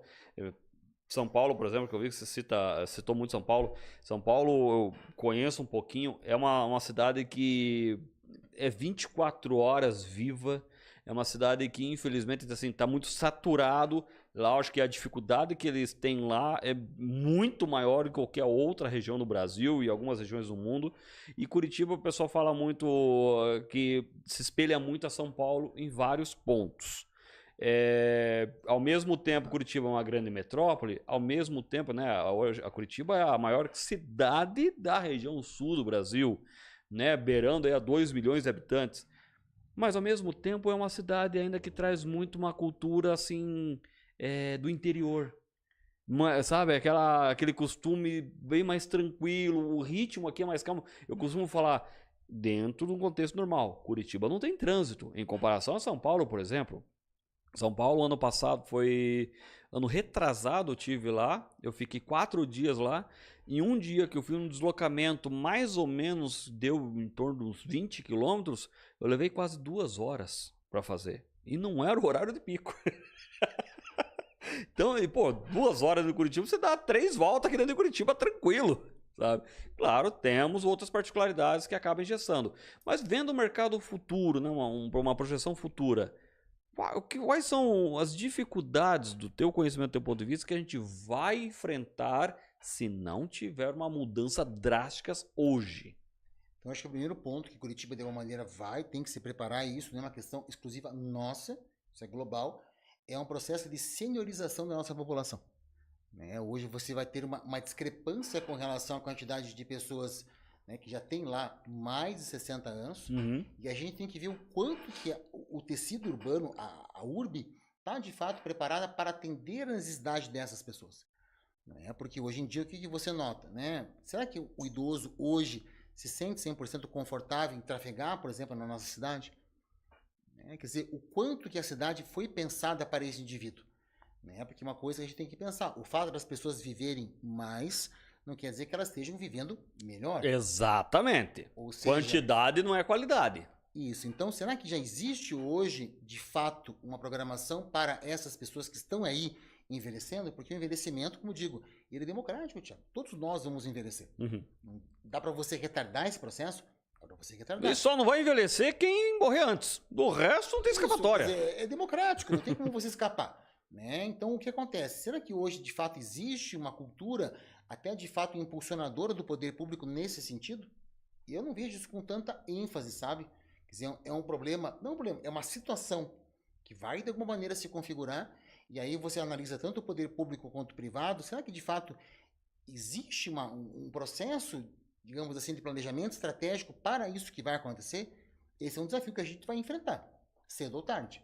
Não é? Outro desafio, como você está observando, como que nós vamos criar mecanismo para aproximar as pessoas? Por quê? Volto ao ponto. Se uma comunidade carente, as pessoas estão próximas, por que não estão em outros locais? Será que é uma questão financeira? Será que é uma questão tecnológica? E não precisa ir muito longe, né? Eu faço tipo de atividade com meus alunos e falo assim, há quanto tempo você mora ou no mesmo prédio ou na mesma rua? Então agora, cite o nome do morador. Isso pega no prédio que é até mais fácil. Que mora no apartamento acima, Aham. Ou na abaixo, frente. ou na frente. Então a gente fala muito, não, a gente tem que se integrar, tem que entender a cidade, mas peraí. E o teu Você nem conhece teu vizinho? microcosmos, sabe? E o último ponto que eu vejo, aí sim, de todos, eu acho que é o mais importante é você tentar rehumanizar as relações sociais. E isso até é um puxão de orelha que eu dou em muitos alunos, por quê? E aí, ponto pra gente agora pensar e longe de mim aí criar polêmicas à toa. Eu vejo que tem muitos alunos que eles são muito bem intencionados, sabe, Thiago? Uhum. Não é uma questão de ele não ser bem intencionado, ele não ter vontade de mudar, mas a análise dele do mundo é um tanto quanto, aspas, limitada. Por quê? O aluno ele quer acabar com a corrupção no Brasil, ele quer acabar com o conflito na Ucrânia, ele quer acabar com a fome na África, o que é legítimo, Thiago. É válido, né? Você não tem essa vontade também? Eu também tenho. Você acha que no meu sonho lá, não gostaria que nós tivéssemos um país aí... Mas é uma utopia. Não digo uma utopia, né? Mas veja o grau de complexidade, sabe? Agora, o que a gente pode trabalhar, isso que talvez fica uma dica para quem está nos acompanhando agora aí no podcast, é o seguinte, mudar uma situação macro eu não consigo, mas eu mudo as nano-relações. Como assim? Eu sou capaz de dar bom dia pro porteiro do meu prédio. Boa. Eu sou capaz de ajudar no meu microcosmo. Ou seja, por exemplo, eu estou numa sala de aula, eu sou capaz, às vezes, de conversar com aquele colega que tem dificuldade. Uhum. Dá uma força ali para ele. O nome, por exemplo, dele. Uhum. Porque muitas vezes o que a gente nota, né? A faculdade de Direito, né? Eu também hoje em dia leciono. Os alunos ficam 5 anos juntos, Thiago. Muitas vezes o aluno está no 5º ano, ele ficou 4 anos da vida dele, 5, ele não sabe o nome do colega. Não sabe o problema que o colega vive. A gente vive uma fragilização, uma ruptura, uma fragmentação desses enlaces. Né? E isso se reflete, por exemplo, na incapacidade do aluno narrar. A incapacidade hoje que você vê narrativa das pessoas, em desenvolver histórias, está muitas vezes ligada a isso. E fica limitado. Os seres humanos, e por isso que a gente, em parte, tem esse processo hoje de intensificação, eu não digo doenças, mas nesses quadros hoje psicológicos, se deve às pessoas estarem fragmentadas. As pessoas não conseguem mais desenvolver diálogos, daí a pessoa ela sai de um estado e vai para o outro. E não tem um intermediário, quer dizer, a pessoa está num estado onde teoricamente ela não, aparenta não ter nada, daí acontece algo, muitas vezes, vamos pensar assim, pequeno, discussão de casal. E ao invés do cara simplesmente tentar discutir, conversar de maneira civilizada, o cara vai lá e agride a esposa. É 880. Isso, então você não tem sala de aula muitas vezes. Né? Eu chego para o aluno e falo assim, bom dia, não fiz nada. Calma. Calma, né? Calma, né? Mas esse negócio que você comentou com relação ao pessoal querer muito as grandes coisas, a corrupção, é aquela velha máxima. Quer mudar o mundo? Comece arrumando a tua cama. Exatamente. Cara, isso nunca... E isso é a galera da geração, né? Que estão aí, a galera da casa dos 20 aí, né? Meus filhos, tudo mais, estão nessa galera aí. Cara, o pessoal, eu acho que vive num mundo que querem assim, vamos acabar com a fome no mundo. Vamos acabar com a corrupção no Brasil. Vamos... Pô, maravilha, show de bola. Mas você arrumou a tua cama? Você ajudou seus pais? Você tá ali... Isso que você acabou de falar. Então as pessoas acabam vendo muito a questão lá fora e esquece do ver o dentro. Do ver ao seu lado o que está ao seu alcance. Não, e a própria questão desse processo, muitas vezes, e eu acho legítimo do aluno ser, digamos assim, revolucionário. Né? E aí vem um ponto muito importante, talvez as pessoas fiquem até meio horrorizadas com o que eu vou dizer. Acho que todo mundo tinha que ler Marx, sabe? Porque existe o Marx filósofo, o Marx economista, o Marx que vai analisar o direito, e vejam, existe a vertente revolucionária. É bacana a gente entender, só que vejam, muitas das coisas que o Marx falava, e isso, você pega o Manifesto Comunista lá, é um livro de 1848. Quando o Marx desenvolveu as teorias dele, juntamente com Engels, e é bacana a gente sempre exteriorizar, veja, eu não sou hoje marxista, não é a linha de pensamento que eu praticamente sigo, mas para desenvolver eu tive que estudar, isso que é bacana, né? Então, você pega os conceitos do Marx, mais-valia, infraestrutura, superestrutura, alienação, reificação, todos os conceitos, eles são muito inteligentes. E eles funcionam como uma sociedade industrial, Tiago. Onde você tinha uma noção clara do capitalista burguês industrial, que ele era o detentor dos meios de produção. E o proletariado não tinha acesso aos meios de produção, logo tinha que vender lá a força de trabalho. Recebia um valor menor, aí vai entrar mais valia. Numa sociedade industrial, qual que era a lógica? Se eles detêm os meios de produção e eu tenho que ascender ao poder, o que eu tenho que fazer? Eu tenho que pegar em armas e tomar a fábrica. Sim. Ao tomar a fábrica, eu tomo a produção. A produção está ligada a algo tangível e, logicamente, o poder está conectado a algo tangível. Correto. Fechou. A conta, de certa maneira, funciona. Na teoria... O que vai acontecer, se vai ser no campo, uma leitura mais maoísta, mais da cidade e tal, ok. Isso não vamos entrar, são várias vertentes lá. Agora, veja, vamos tentar transportar isso para a nossa realidade. Eu acabei de colocar no começo do podcast que tem uma empresa como a Apple, que tem um PIB maior que a França e que não tem nenhuma fábrica. Não tem uma fábrica, exatamente. Como fazer uma revolução hoje? A revolução que eu digo hoje, ela está conectada ao consumismo. Em você tentar, de alguma maneira, consumir menos, porque se nós formos perceber, e esse é um processo que eu muitas vezes tento fazer comigo mesmo, e não é fácil. O Marx falava da questão da alienação. Hoje você não tem mais uma casta burguesa que aliena as demais. O processo ele está difuso, ele está capilarizado. Você não consegue mais enxergar assim, um centro único que emana determinadas ideias. São vários centros, né? Exatamente. E agora, por que o consumismo, por assim dizer, ele é muito complexo? Porque nós, eu também, em alguns casos, acabo fazendo isso, a gente entra numa roda viva. Você acorda, trabalha, produz, ganha dinheiro para você pagar a conta, mas quando você começa a pensar, mas por que eu tenho tanta conta? Ah, porque eu comprei muito, mas eu comprei o quê? Eu precisava ter comprado tudo isso? Tinha a necessidade? Porque se eu talvez tivesse comprado menos, hoje eu poderia estar trabalhando menos, e isso indiretamente me causaria uma maior qualidade de vida. Exatamente. Mas como eu comprei algo que eu, naquele momento, achava que precisava, e no fundo não precisava, mas isso depois me gerou um ônus, eu comprei parcelado, de praxe no Brasil, né? E isso acaba acarretando uma série de consequências. E, em parte, aquilo que você está vivendo, as pessoas adoecendo, essa situação hoje das pessoas terem, aspas, surtos e terem o mediatismo, aí, né? Acaba, de alguma maneira, estando conectado a essa roda viva, a essa efemeridade, essa obsolescência programada. Tem gente que troca de celular todo ano. Exato. E eu acho, ok, é direito teu trocar de celular todo ano, e não vou impedir você, porque afinal de contas estamos numa sociedade democrática, mas sabe o que você de fato precisa? Ou, na relação de custo-benefício, o ônus que isso vai trazer para você em termos de necessidade de trabalhar tantas horas a mais, para você de fato comprar ou pagar as parcelas desse celular, compensa o esforço? Se você falar assim, compensa, Sérgio, ok, não vou criticar porque eu também tenho, né? Cada um de nós acaba muitas vezes investindo em uma área, alguns investem em comida, outro em roupa, outro em tecnologia, outro em carro, e ok. Tá tudo certo. Tá tudo certo, né? A sociedade funciona dessa maneira, mas o que cabe a você pensar é o seguinte, compensa para você, no final das contas, em termos até, pensando em uma perspectiva mais macro, no final foi bom para a sociedade como um todo, para o teu espaço de convivência, família, empresa. Mas aí que entra um outro fator também, Sérgio, que entra na questão cultural e educacional. Nossa, falei bonito agora. Educacional e cultural. Nossa, ó, gravem, não é sempre que eu falo certo, hein? Que a gente não tem essa educação. Vamos para educação financeira, por exemplo.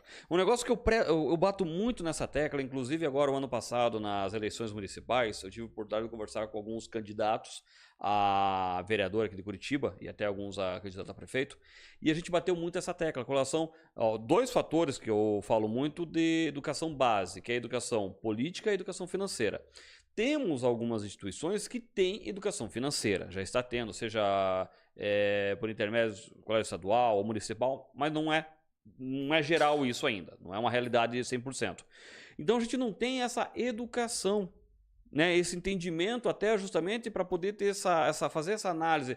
Poxa, eu tenho um telefone, eu tenho a necessidade de trocar esse telefone daqui a um ano, eu vou ter, comprei ele em 12 vezes, quitei, já vou comprar ou me enfiar numa outra dívida, e aí fica nessa roda viva, porque eu sempre, tô com o telefone atual, moderno, um iPhone 35, que seja e tal, paguei 30 mil reais e tal.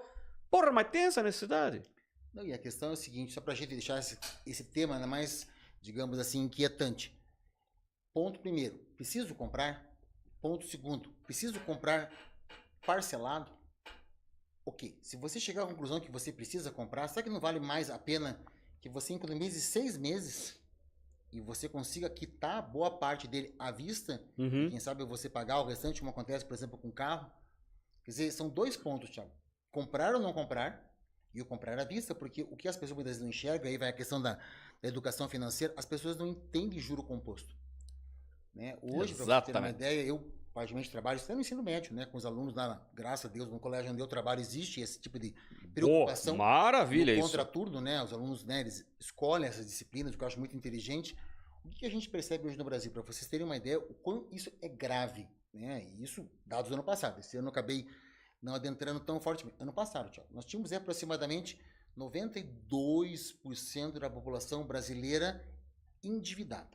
92? Isso. Mas Porra! veja, existe uma Eu questão tô nessa importante. lista. Existe um indivíduo endividado, mas que é o quê? Adimplente. Quer dizer, ele consegue Tá em dia. pagar. Isso, o cara paga o financiamento. O cara ele não paga tá no cartão. Serasa. O cara não tá.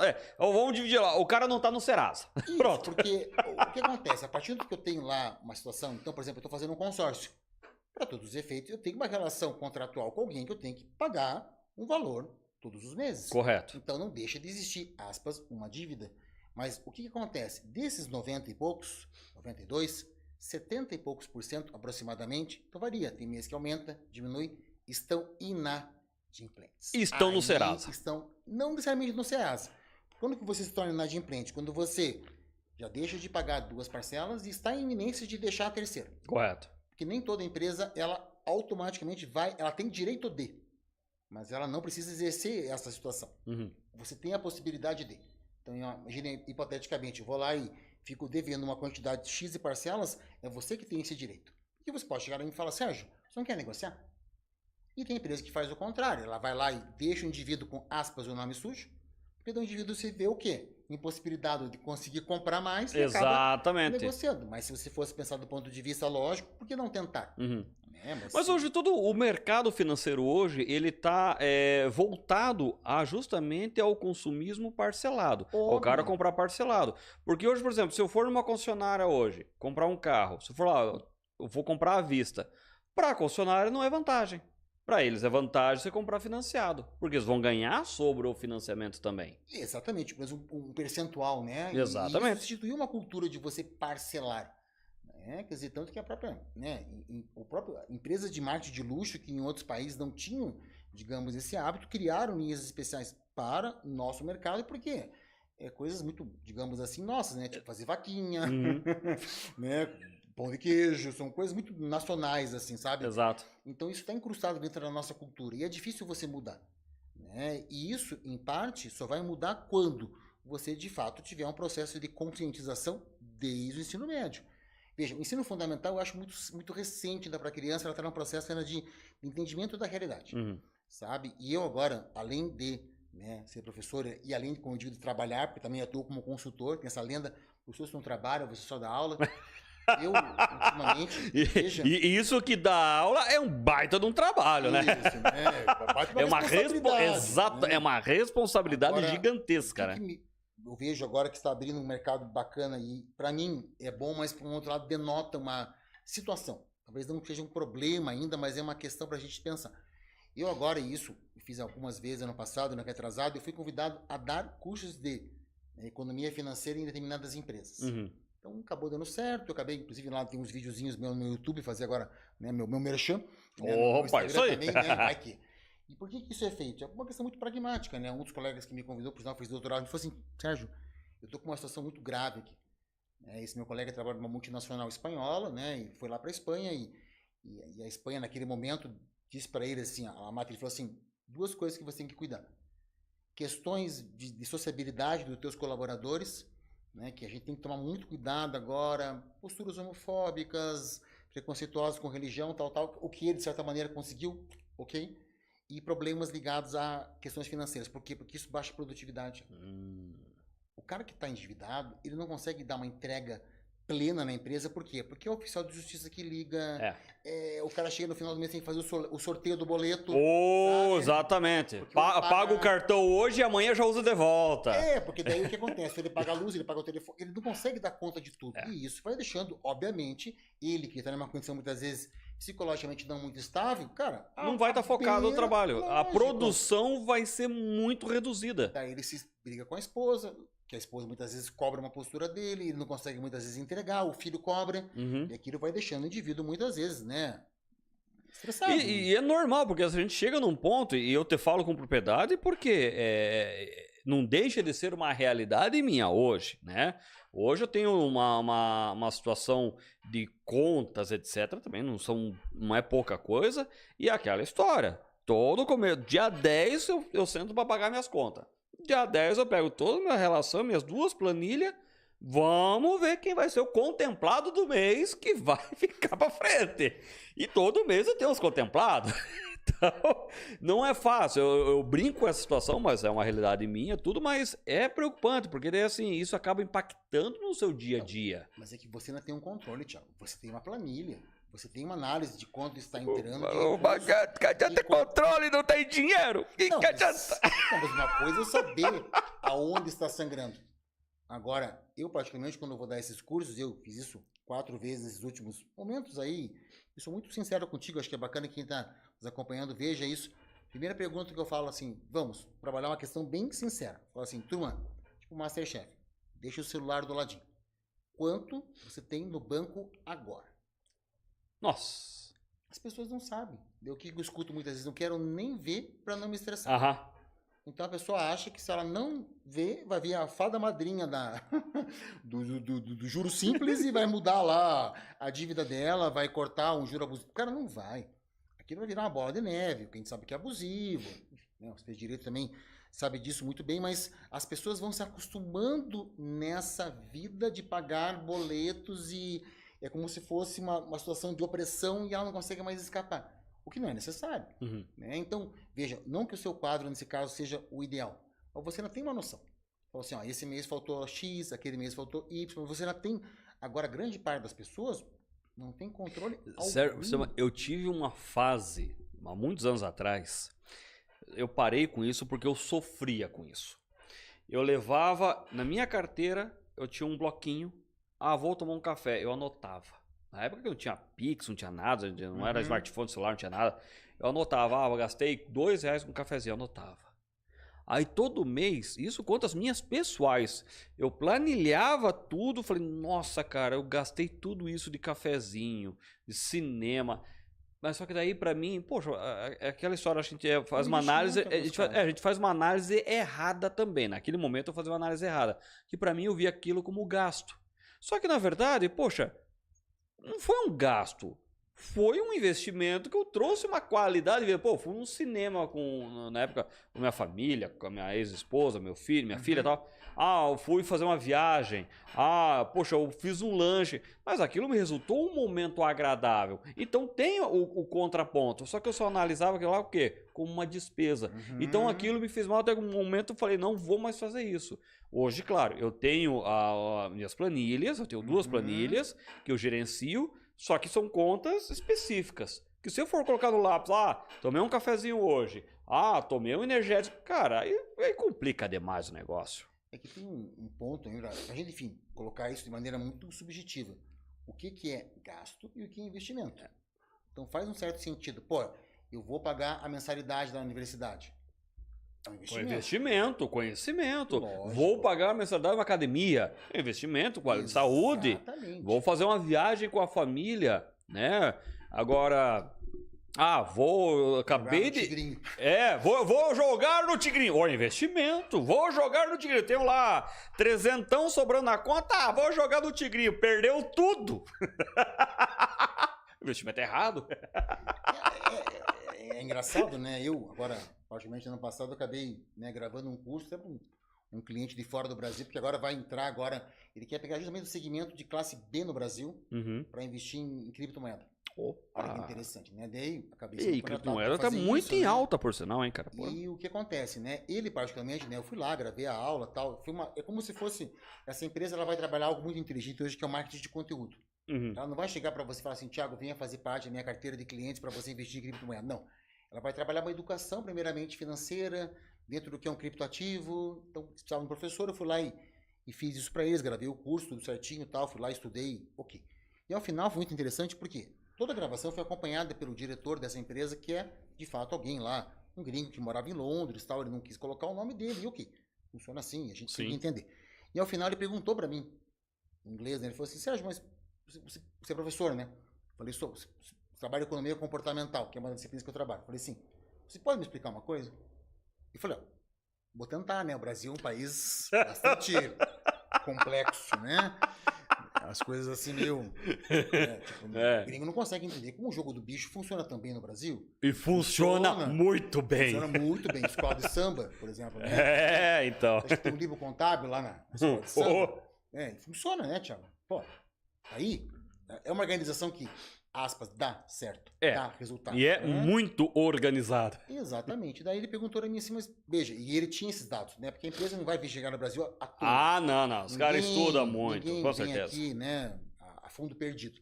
E ele falou assim, veja, tem uma discrepância, né? O Brasil, cara, não para de aumentar a quantidade de indivíduos. Não é nem o tigrinho o problema, aspas, do Brasil. Hoje é o Betis. Hoje, se você for ver aonde escorre mesmo o dinheiro do brasileiro, não necessariamente de classe mais sofisticada, mas as pessoas que muitas vezes têm menos já. Sim. Não é nem o tigrinho, é o Betis mesmo. É a aposta. Aham.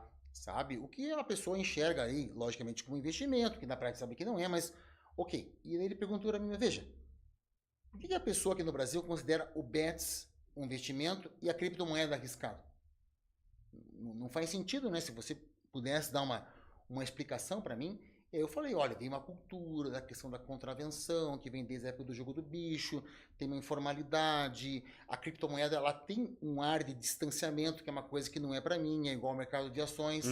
Agora o Betis é uma coisa próxima, tem aquela leitura assim, e as próprias peças publicitárias fazem muito disso, sabe aquela conversa informal, é a resenha, é o truco, e aquilo meio que vem junto, quer dizer, a ideia que a psicanálise fala muito da autorização. Eu tenho uma verba, mas entre investir no A e no B, não é uma questão só de conhecimento, eu me senti autorizado a. Ou seja, como eu tentei explicar isso para ele entendeu mais ou menos, eu espero que, como essa empresa vir para cá, eles vão ter que entender, é como se fossem clubes, né, Thiago? Então, por exemplo, lá, você vai pegar a questão do bet, pô, tem a ver com futebol, é o meu mundo. Então, mesmo que eu não tá ali ganhe, próximo, né? É uma coisa que, aspas, eu entendo. Agora, a criptomoeda já não. É uma coisa para iniciados e uma coisa que não é para mim. Ações também. Então, por quê? Porque você vê muito distante, né? Pô, que nem ações, o mercado dessa... Eu não conheço nada. Se eu falar coisa, tô mentindo, não conheço nada. Mas é um negócio que sempre me despertou interesse. Criptomoeda, por exemplo, também não entendo, mas tá numa expansão gigantesca. Todo dia estão lançando a criptomoeda. Tem um piá, eu não me lembro, acho que não lembro qual, dos Estados Unidos, não lembro qual região que é.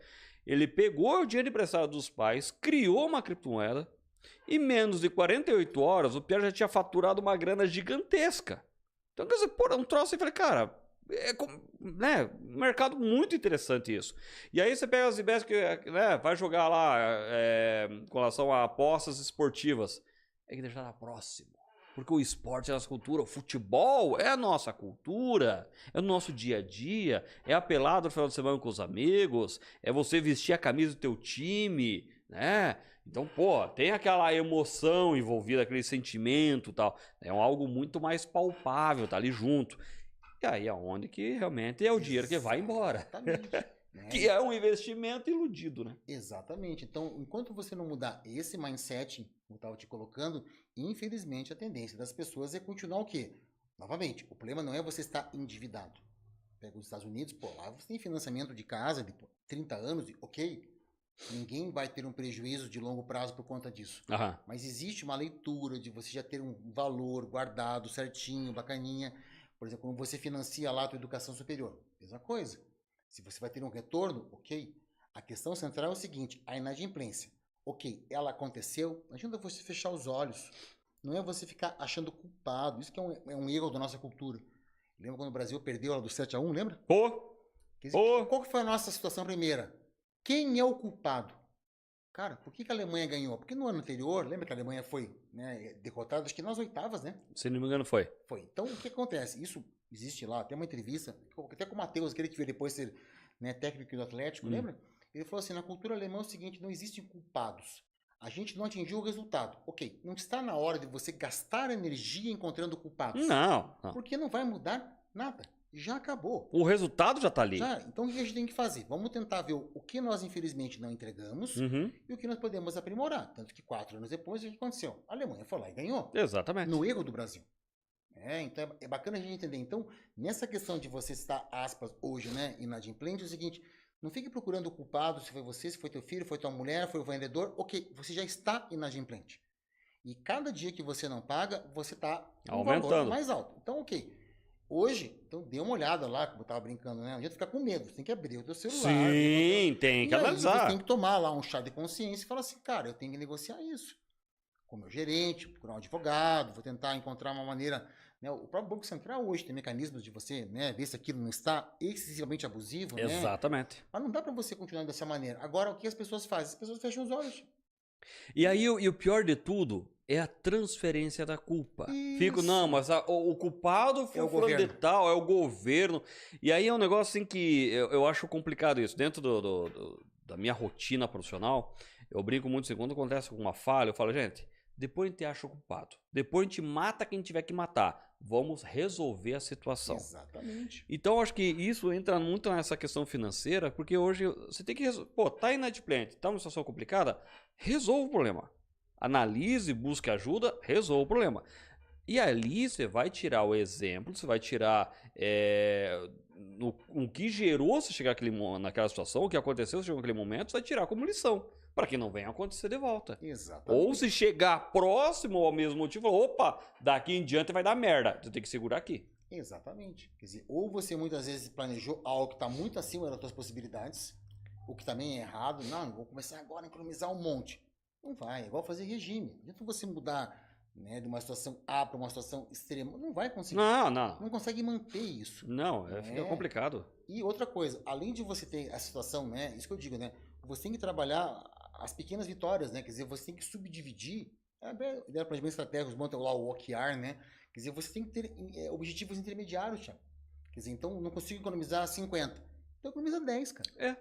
Eu consegui chegar nos 10, opa, agora eu consigo economizar 20, agora 30, agora 40, agora 50, e assim vai. Exatamente, Ninguém- progressivo. Exatamente. De maneira progressiva e sustentável. Aí que você tem o processo de médio prazo, aí você começa a entender um pouco mais as coisas, e aí que a pessoa sai de uma condição como hoje, que ela está inadimplente, ela começa a ficar minimamente saudável com relação às contas, quita tudo, não faz mais dívidas, o que já é também um ganho. Opa, Não é? E aí, exatamente. daquele ponto em diante, ela começa, logicamente, a ter uma vida minimamente saudável.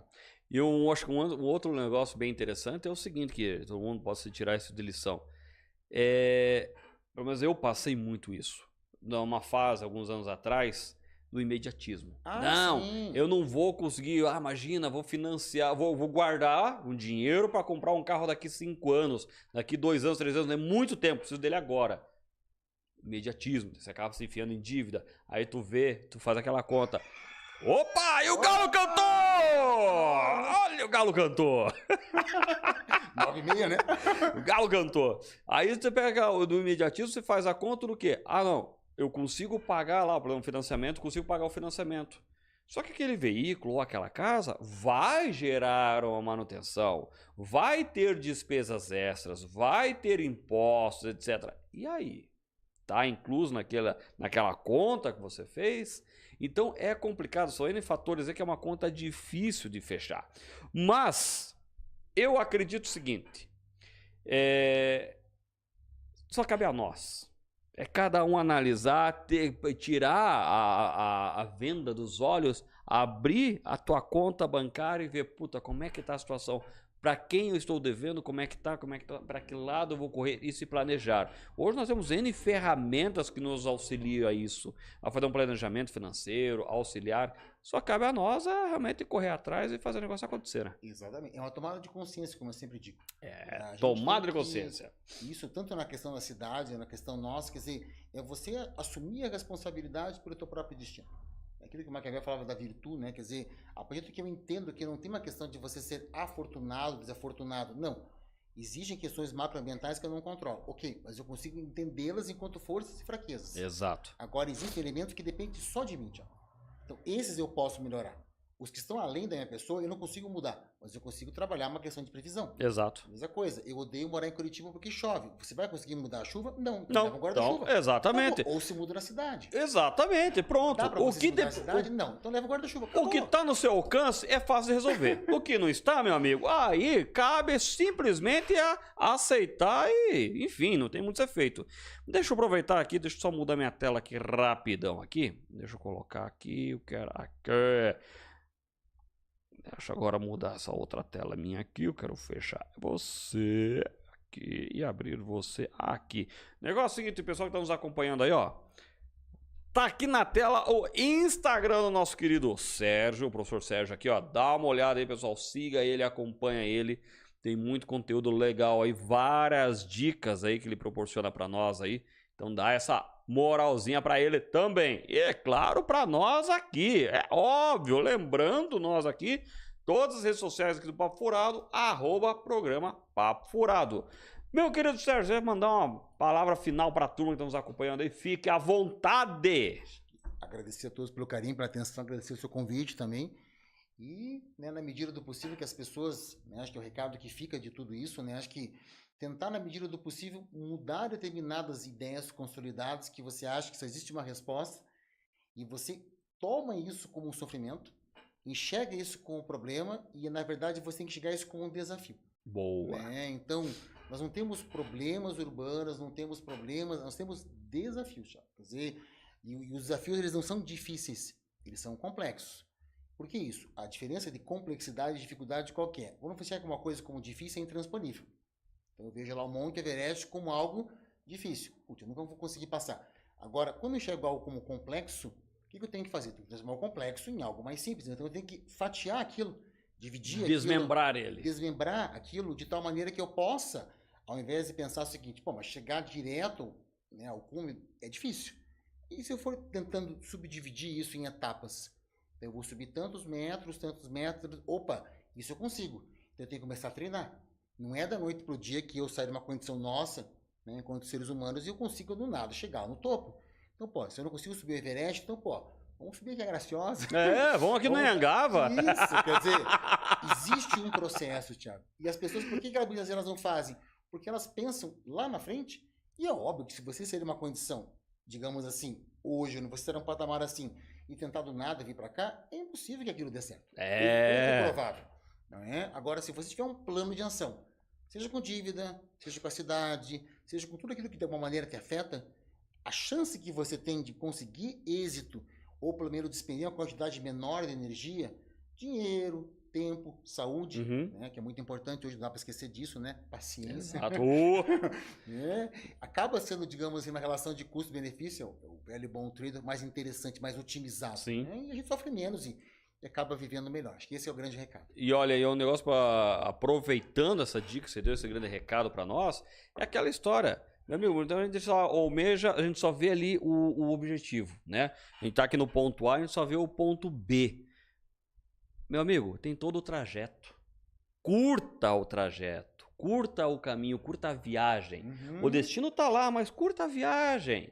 E aquela história, você querer tá subindo a escada, vai querer pular degraus, é degraus, né? Degraus, ô burro, degraus. A probabilidade de você tropeçar e cair é muito grande. Então vai devagar, vai no teu tempo. E aquela história, não adianta ficar vendo o outro e tirando, não, mas se ele conseguiu, eu consigo. Não, é cada um no seu tempo. Exatamente. E o tempo e o tempo, meu amigo, é valioso. E o tempo não perdoa. O tempo não volta atrás. É muito... tem que cuidar do fator tempo. Meu querido professor Sérgio, muito obrigado mais uma vez pela tua disponibilidade, tá aí nesse bate-papo legal. Porque assim, esse é o espírito do Papo Furado. Continua o mesmo lá, continua aqui, vai continuar eternamente assim. Aqui a gente fala a sério, fala umas bobagens também no meio do caminho, mas o importante é essa resenha, a gente compartilhar conhecimentos. Principalmente com pessoas como você de um gabarito gigantesco. Mas Deus o livre! Meus amigos, minhas amigas que estão nos acompanhando e que vão, claro, nos acompanharem na sequência, muito obrigado. Semana que vem estamos na atividade, Na sequência, segunda-feira eu lanço a agenda aí. Estamos aguardando a confirmação aí do convidado, mas estamos aí firme e forte. A todos, lembrando, acabou o carnaval, o ano começou. Vamos rebolar agora para pagar as contas, meu amigo. Porque aquela história, o importante, como diz o velho ditado, viva hoje, mas não se enfie em conta. Vai devagar, porque tem o amanhã também, tá? A todos um forte abraço. Bora, fui!